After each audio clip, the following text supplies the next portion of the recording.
Salut tout le monde, c'est Monsieur IA et dans cette vidéo, tu vas voir comment utiliser Code Interpreter, la nouvelle fonctionnalité qui a été ajoutée directement sur ChatGPT. Pour ceux qui ont l'abonnement bien sûr. Allez, c'est parti. Bon, si tu n'as pas Code Interpreter, comment tu fais pour l'avoir? Première chose à faire, aller sur ChatGPT. Deuxième chose à faire, aller dans les settings. Et je vais te montrer tout de suite. Donc là, voilà, on est dans les settings. On va là, hop. Et ici, dans Beta Features, en fait, ce qui se passe, c'est que tu as du coup la fonctionnalité pour activer Code Interpreter. Ils ont enlevé tout ce qui est web browsing. Pourquoi? Parce qu'il y a eu trop d'abus. Il y avait trop d'abus. Le fait qu'il y a plein de gens qui utilisaient cette fonctionnalité-là pour pouvoir scraper des données d'entreprise, etc. C'était pas la plus optimale. Donc, ils l'ont enlevé. Bon, c'est déjà quelque chose qu'il faut noter. C'est qu'ils font vraiment en sorte de gérer en fonction de la demande. Ils vont l'enlever peut-être pendant une petite période. Ils vont l'améliorer, après ils vont le remettre. Vous inquiétez pas, ça va revenir. Bon, nous avons activé Code Interpreter. C'est parti. Maintenant, vous allez pouvoir voir directement à quoi ça peut ressembler. Donc, nous sommes ici. Code Interpreter. Vous avez vu directement GPT-4. Hop, je vais dans la partie Code Interpreter. C'est en bêta. Et on a les plugins juste en dessous. Donc, c'est vraiment pour les personnes qui ont déjà pris l'abonnement. Moi, personnellement, je te conseille d'aller prendre l'abonnement parce que tu vas voir que tu vas gagner énormément de temps. Il y a connecté à Internet, il y a GPT-4, il y a Code Interpreter, il y a tous les plugins. Oui. Tu as toutes les raisons pour y aller. C'est pas un conseil en investissement bien sûr, mais tu as quand même des raisons d'y aller parce que tu vas pouvoir gagner du temps en productivité et développer des super pouvoirs beaucoup plus forts. Bon, moi directement, on va aller au plus simple. Je sais qu'il y a énormément de personnes sur Twitter qui ont déjà fait des vidéos, qui ont déjà fait pas mal de tests, donc on va aller voir les tests. Ok, maintenant que je t'ai montré comment l'installer, on va voir les tests, tu pourras refaire la même chose directement parce que je vais te donner le lien dans la description. Bon, alors voilà, hop, c'est parti. Premier test que tu as vu sans doute dans la vidéo d'actualité que tu pourras voir, donc n'hésite pas à aller la regarder, c'est tout ce qui est édition de vidéo. Donc on peut voir l'exemple ici. Hop, vous avez vu, donc on parle directement de, voilà, c'est un GIF au début, et après il fait en sorte de faire un zoom. Ok, donc ça c'est très intéressant. Il nous donne le prompt à côté, donc vous inquiétez pas, vous allez avoir directement ça dans la description. Mais de se dire qu'en fait c'est possible, rien qu'avec Code Interpreter, c'est vraiment une sorte de GPT-4 enfin qui arrive à travailler entre guillemets avec les images, etc. Parce que là, il peut vraiment le faire avec du code, mais ensuite il travaille avec l'image. Donc c'est vraiment cool. Hop, on va liker, on va retweeter, vous inquiétez pas. Il y a aussi mon Twitter qui va être dans la description, donc n'hésitez pas à me suivre. Bon, on continue. Deuxième exemple, ça c'est vraiment tout ce qui est les data analysts. Bah voilà, vous avez vu, on peut faire des graphes de ce type-là directement avec Code Interpreter. C'est vraiment génial. On gagne énormément de temps. Énormément de temps parce que pour faire ces graphes-là, peut-être que vous allez devoir passer un petit temps pour le faire. Là, vous pouvez lui envoyer des informations. Là, vous avez vu, Spotify API. Hop, il a récupéré et vous avez toutes les informations qu'il vous faut. C'est surpuissant. Bien sûr, on va liker et on va repartager. Bon, alors là, vous pouvez voir, ils ont fait en sorte de mettre un fichier CSV et dessus, ils vont demander de créer un GIF d'une map. Là, on peut voir que c'est les États-Unis qui vont du coup afficher des lumières une fois qu'il y aura du coup des localisations qui seront dans le fichier. C'est surpuissant parce que vous allez pouvoir vous dire que maintenant, vous allez pouvoir créer énormément de contenu visuel, vidéo, grâce à des entrées fichiers texte. Donc c'est puissant de se dire ça. Il faut vraiment garder en tête que là, on fait comme si c'était du texte to image, text to GIF, et fait en sorte de pouvoir créer quelque chose de nouveau. Parce que là, il est capable de le faire depuis votre interface de ChatGPT. Je tiens à le rappeler, c'est très puissant. Bon, là voilà, au début, on a vu un exemple d'une image avec du coup des effets. Là, on peut voir que du coup, une image qui a été transformée en vidéo. Donc voilà, vous pouvez voir, ça donne envie. J'espère que vous avez mangé un petit peu parce que là, quand vous regardez ça, ça donne faim. On va liker, on va retweeter et on va passer à autre chose très rapidement. Vous avez vu l'exemple, vous avez vu que c'est possible de faire photo, vidéo. C'est très bien. On passe à l'autre exemple parce que sinon ça donne faim. Bon, allez, on continue. Donc là, c'est tout ce qui est extraire du texte d'une image. Vous allez pouvoir le voir. Hop, il va montrer l'exemple là tout de suite. Pendant qu'il montre l'exemple, on descend un peu. On va aller tweeter. Hop, retweet, c'est beau. Bon, hop, l'exemple, c'est ça. Nous avons ça, une invoice, donc une facture. Il a mis la facture. Attention, attention, attention, attention. Là, ce qu'il fait, c'est bien pour l'exemple, mais personnellement, je vous conseille pas trop de mettre des factures avec vos coordonnées, les coordonnées de vos clients ou autres.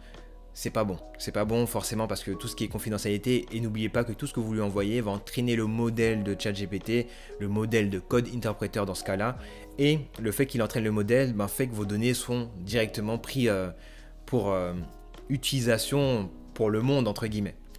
Je vous donne un autre exemple parce que là on voit que tout ce qui est les scénaristes, etc. sont pas contents parce qu'on utilise leurs données qui sont du coup copyright pour entraîner les modèles, et du coup, bon, si eux ne sont pas contents, je pense que vous et vos clients ne seront pas contents non plus de pouvoir avoir des données comme celle-ci, qui sont entraînées, qui permettent d'entraîner les modèles de OpenAI. Donc voilà, l'exemple il est cool, mais faites ça avec précaution et utilisez vraiment des données qui peuvent être moins sensibles que celle-ci. Allez, c'est parti. Bon, là c'est vraiment un tweet qui vient de la part directement de la maison mère, hein. OpenAI. OpenAI se sont dit, oh, voici, on va vous montrer un cas concret. Le cas concret, c'est comment créer un QR code grâce à tout simplement Code Interpreter. Et ça fonctionne. Je l'ai déjà fait. Vous pouvez aussi même scanner. Je vais même vous le mettre correctement. Vous pouvez même le scanner. Vous allez voir que ça fonctionne. Ça emmène directement vers OpenAI. C'est super puissant. Et ça vous permet d'avoir un QR code très rapidement. Donc bon, pourquoi pas tenter. Ça peut être une bonne alternative. Maintenant, voilà, il faut continuer à travailler dessus. Vous savez qu'il y a tout ce qui est QR code art actuellement. Pourquoi pas tenter quelque chose qui va vous permettre de créer des QR codes artistiques. Donc on va continuer. On avait déjà liké et repartagé, oui, dans la vidéo d'actualité que je te conseille d'aller regarder. Alors, on continue. Là, on peut analyser tout ce qui est les stocks. Bon, voilà, là, il a fait ça en plusieurs étapes. Vous allez pouvoir le voir. Hop, là, il rentre un fichier CSV, donc Excel ou Google Sheet.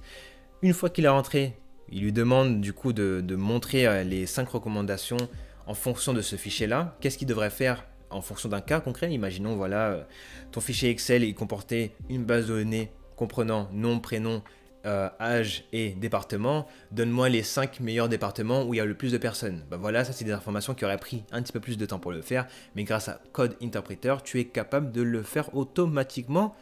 Et oui, ça c'est beau.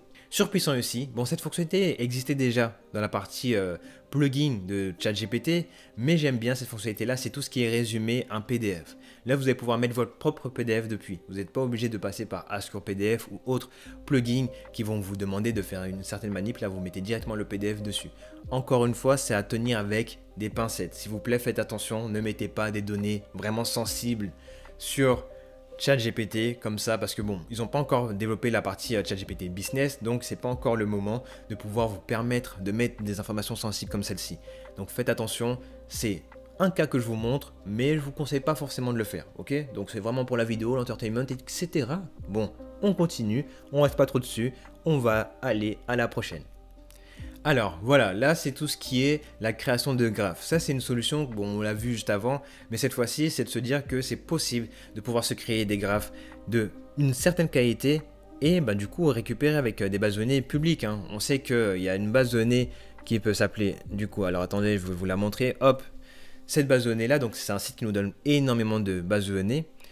On peut l'utiliser pour pouvoir du coup faire des recherches, voir exactement ce qu'on peut tirer. Imaginons que vous voulez faire une étude sur tout ce qui est les bikes. Ouais, encore une fois, hein, la vidéo d'actualité, les vidéos, regardez, il y a toujours des liens dans les vidéos. Toujours, il y a des petits liens dans les vidéos.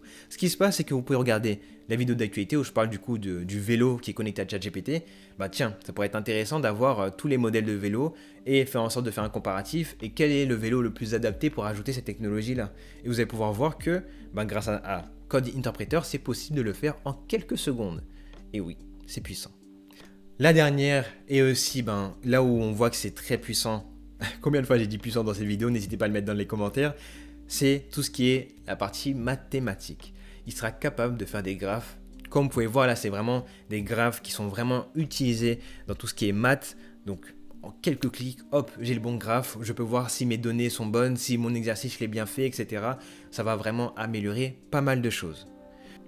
On arrive à la fin de la vidéo, merci de l'avoir regardé jusqu'au bout. Je t'ai montré du coup les 10 meilleures manières d'utiliser Code Interpreter qui vient juste d'arriver sur ChatGPT.